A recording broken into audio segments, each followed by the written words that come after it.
Hello and welcome to another video from Fantasy Football Scout. Today I'm joined by David to discuss the key captain candidates for the Game Week 6. David, welcome. How are you? Yeah, I'm right. Thanks. Yeah, I've finally got a captain come in again on the weekend, and it was down to a late switch. Those of you who watched the Breakfast Club will know that I was on Sterling. I went for Aguero in the end. Not too sure why, but I'm not complaining because it helped me to an extra 3 or 4 points. So yeah, it's a bit of a bit of another uninspiring week, which is why it's good that I'm on my wild card. And to be honest, a little bit of a tricky captain call for this weekend. So yeah, apprehensive is probably how I'm feeling. Yeah, I had another captaincy fail backing Sterling. Yeah, foolishly backing a Man City asset away to a Norwich side with no defenders. How was I to know that Real Madrid were going to turn up instead of Norwich? But there we go. That happened. So let's have a look at the fixtures. We can see from that Man City have another favourable fixture. So Liverpool away to Chelsea. So in theory, that should leave the coast clear for the oh so reliable Man City assets at home to Watford. They could never let us down again, could they? Or can they? David, what do we think? Man City assets the best bet, and if so, who? If they were playing them 2 weeks ago and Javi Gracia was still the manager at Watford, I would be a lot more excited than I am currently. Because under Gracia, like Watford were just easy pickings for Man City. I'm pretty sure that they conceded 6 goals to them on a large number of occasions, obviously including that FA Cup final. And generally speaking, Watford defensively since January under him were dreadful. A lot of people sort of shocked by the departure, but Watford's defence since January, they conceded more big chances between January and May than any other team, and includes all the teams that went down during that period. Their defence was rubbish. So I just wish he was still here, because then it would make it a lot easier. Because I think with the new manager coming back in, or rather the old manager coming back in, Neil did some good research into them last week. So check out the scout report on Flores on the website. That basically just looks like Watford will probably concede fewer goals under him than they would have done if Gracia was still around. Okay. So that's a bit annoying. They obviously weren't great first half against Arsenal. But the progress that they could make in between that game and this one, they're an unknown quantity now. We don't really know exactly. They've got so many defenders to choose from. Predicting the back four could be quite difficult. So Watford would have been an ideal opponent, but I'm kind of like not so sure now. Obviously, the attacking players of Man City, we know that they still have plenty of quality. I mean, they scored 4 goals against Brighton, and I think that was a bit of a blip for Sterling, who didn't shoot at all in that game. But Aguero's been, showing some good potential in those 2 games. And De Bruyne in the first of those 2 games was obviously very creative, but then missed the second one. So I think a lot of this perhaps depends on the Champions League, because we need to see who starts and who doesn't. So like if Jesus starts the Champions League, then Aguero looks really nice. But if Aguero starts again and plays maybe 90 minutes, then you start to think, well, maybe Aguero's not going to play at the weekend. Same with Sterling, I suppose, although I think there's slightly less competition for Sterling's place. So I think out of the 3, Aguero, Sterling and KDB is probably the most likely to start against Watford.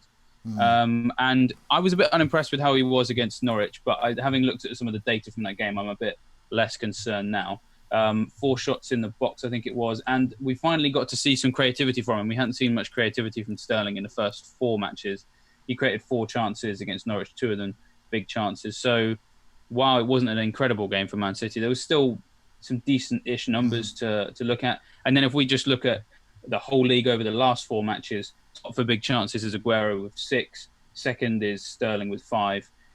Shots in the box, Sterling's third behind Pukki, and Aguero's top with 15. So, there's plenty of reason to believe that if they're going to start that match, then they're going to score. But of course, I think we just have to wait and see what happens in the Champions League first, because a lot can change after a midweek trip to Ukraine. Yeah, I was looking. I've looked at two separate sort of factors really: the good old fashioned eye test, and of course stats as well to back it up. What did impress me about Man City, bizarrely, in their loss to Norwich, was the creativity that you pointed out there from Sterling. I saw crosses going over. I saw those chances not being put away. I think it was Otamendi was one of them missed, and of course Aguero as well. So it could have been a 2 assist game. It could have also been a 2 assists and a goal sort of game for Sterling. because he hit the woodwork once.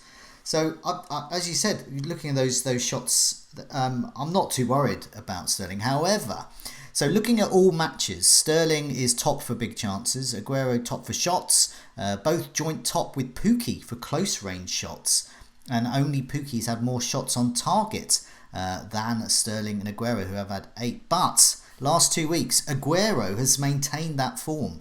Top for shots, second for big chances, top for shots in the box, third for shots on target. So he's still ticking along very nicely. You saw that as well with your captaincy, which is, after all, what we're talking about, the captaincy. And you went for Aguero over Sterling, and it paid off. Yeah, sure, it's only 6 points, but at least it was a return of some kind. However, over the last 2 weeks, 12 players have had more shots than Sterling. 12 have had more shots in the box. He's only had 1 shot on target over that time, and he's created just 1 big chance. Abraham up front for Chelsea has had 5, and Aguero has 3. This is 1 big chance. This is talking about big chances there over the last 2. So is this a trend, or will Sterling bounce back for game week 6? That's the decision I think we've got to make here. For me, I think that's why it's tricky. It is tricky.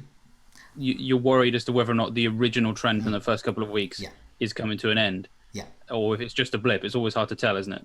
And then you're looking at the data over a number of years. Is Sterling over the last season in particular has been fantastic, a fantastic captain option as well. Has that suddenly changed? This is the decision people have to make.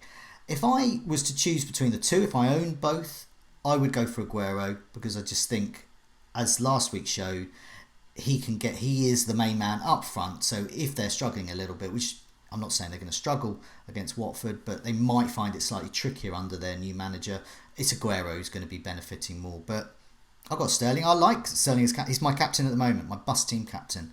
I like that as well. And you mentioned there about Watford, but are we forgetting Liverpool assets as well? One of the trends that's been going on, we've been thinking, well, look, Man City, you've got a good fixture, let's captain one of their players over Liverpool. Liverpool got a good fixture, let's captain Salah and Mane.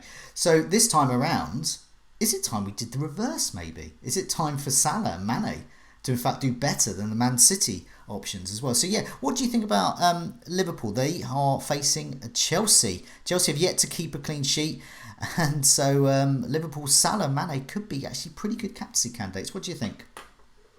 Yeah, it's so annoying, isn't it? I think, like, if I'd have stuck with Sterling, I'd have been in the same boat as everyone else, in that I'd have been on the wrong side of Salah versus Sterling every week.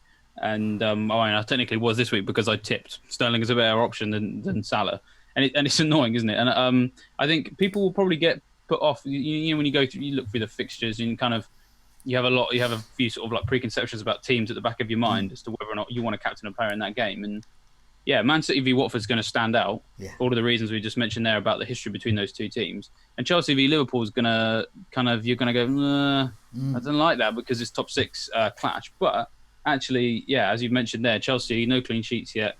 And they very much look like a score more than you team under Lampard, which is not necessarily a bad thing. You know, it's generally working. I mean, they've obviously lost the first game of the season 4-0, but they've had some positive results since then. And to be fair, to go and score 5 goals away at Wolves, I mean, that is impressive because Wolves generally keep things tight, although they did make some changes at the back. But I think there's going to be goals in this game because I can't really see.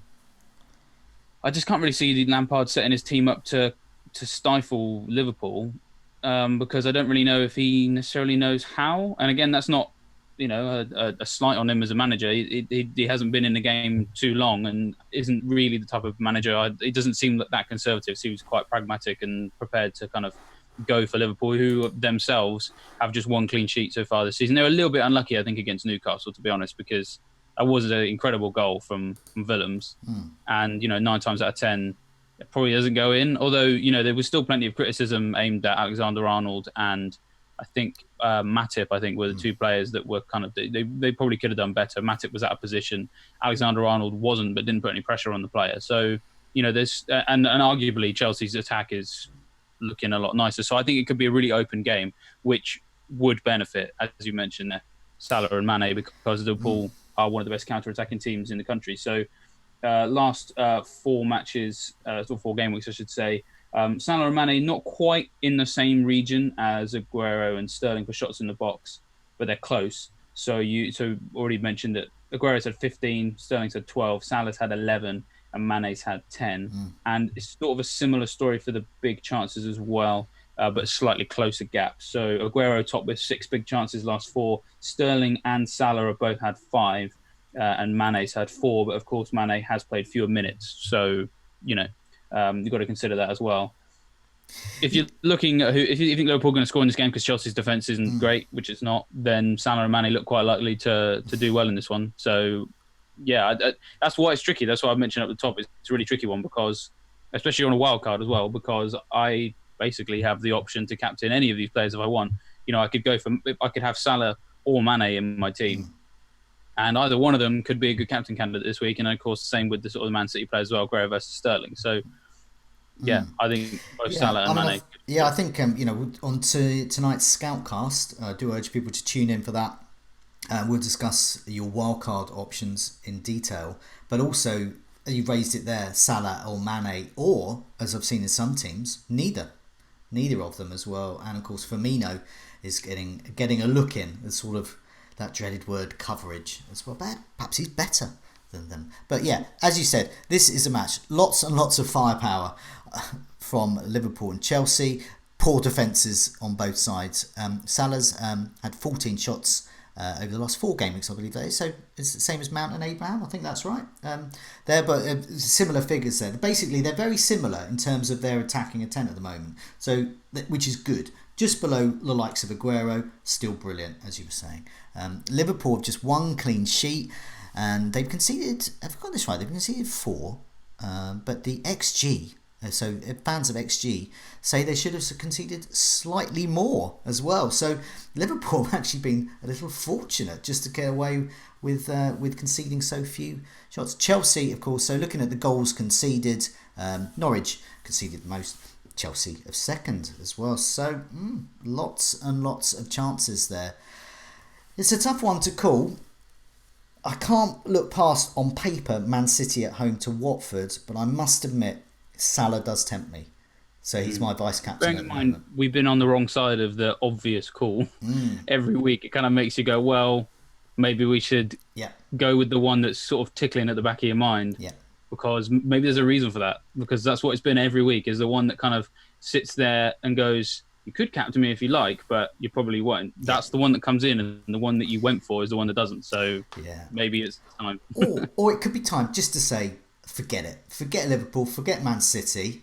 Let's go for Aubameyang at Arsenal. Because Arsenal are not playing so well, but Aubameyang is. So he's at home to a promoted Villa. I just think he looks the safest bet. He's definitely going to start up front. Lacazette is out until, I believe, the international break. So Aubameyang is safe up front, and we saw he came away with a brace in a game in which Arsenal didn't look too good, but he does. But do you think Aubameyang could actually be the safest bet for the armband this week? I can certainly see it. I mean, he has been quite reliable so far this season.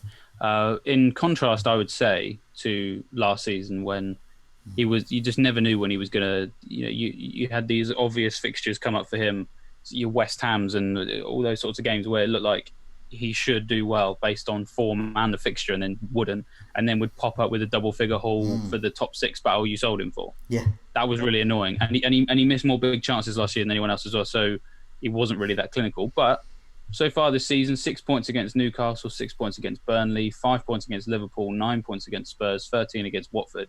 I mean, that's pretty good. I mean, there's no blank yet, and he's done it in all types of fixtures. He's, away at a really hard to beat Newcastle team, at home against a really hard to beat Burnley team, away at a top 6 side. They're normally not so good in the away matches against top 6 side. There's Liverpool, North London derby. Not surprised that, because he tends to do well in that one. And then of course the Watford game as well. So you look at Villa, I think still have conceded more shots than any other side so far this season, or at least that was the case coming into game week 5. He's going to get plenty of chances. As you say, we don't have to worry about rotation too much, although, of course, there is European football this week. But Emery doesn't really have a choice. I'm kind of struggling to come up with reasons not to go for him, which I suppose maybe that's why people should be considering him. And generally speaking, he hasn't missed as many big chances as he had last season. I created a table in the members area, which I haven't publicised yet, called called Big Wasters. It was basically people who are missing big chances. And he's not on it yet, which is great because he often is. He often is. Yeah, he often was, but he's missed fewer than 2 big chances so far this season. The ones who are missing all the big chances, David McGoldrick, with missing 4 big chances, and he hasn't scored any of them. James Maddison and Shea Adams, who I think Shea Adams still doesn't even have a shot on target yet. So, he's last year that was Aubameyang. He was in that bracket, and he's nowhere near it now. He's a lot more reliable. So, yeah. Yeah, I mean, Aubameyang, I think, is looking really impressive. He's the guy I fear this week. I don't fear the Man City assets I don't have. I've got a few of them, but it's Aubameyang I really fear because I just think he looks a safe bet. He's exactly the kind of player I should get, but if I get him, I have to remove another player like Salah, like Sterling, for example. I'm not going to remove them.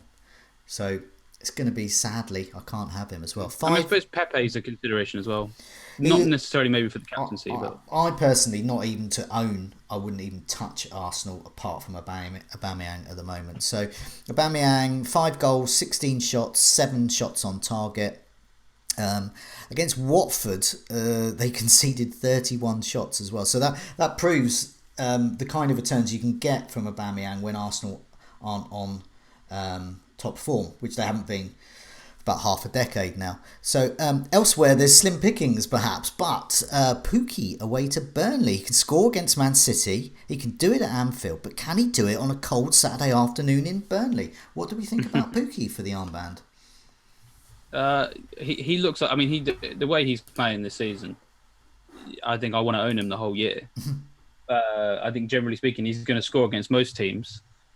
But Burnley, I don't know. I'm not going to captain him. I can understand why people would want to, but if I'm going to captain Pukki, I'd much rather captain him against West Ham, who of course he blanked against. Yeah. But I think there are other mitigating factors there. But a game against a Villa or a Southampton or a West Ham, I'd be all for it. Yeah. Newcastle obviously scored a hat trick, but Burnley just different story. I know they didn't keep a clean sheet against Brighton, but generally speaking, the quality of chances they're conceding, it's nowhere near as well. It's quite good actually. So they've conceded 5 big chances in the last 4 game weeks, which is joint second best. Only Man United and Leicester have conceded fewer than that. So it's going to be a tight game because that's just what Burnley do, and he might get something. But I think the ceiling for this game is like 6 points. So it's a no for me. I think I get why, because his individual stats are great. Shots inside the box, last 4 matches, 13, that's second best. Shots on target, 11, that's the best in the league, and 3 more than second best Abraham on 8. So, he's a quality player, but Burnley are just very good at restricting people. So, yeah. That's why it's... Own, play, don't captain. Yeah. There were many people that actually benched him last week when he played Man City. You can see on paper, against Man City, but I don't think many people... I benched Cantwell. I started Pukki, but I didn't bench Cantwell. I benched Cantwell, but then again, he's not in the same class as Pukki. No. Let's look at some other kind of going down, not quite scraping the barrel yet, but I think I'm going to say it's safe to say there's going to be some goals with Leicester versus Spurs. Vardy or Son, even Kane. What do we think about them for captaincy options?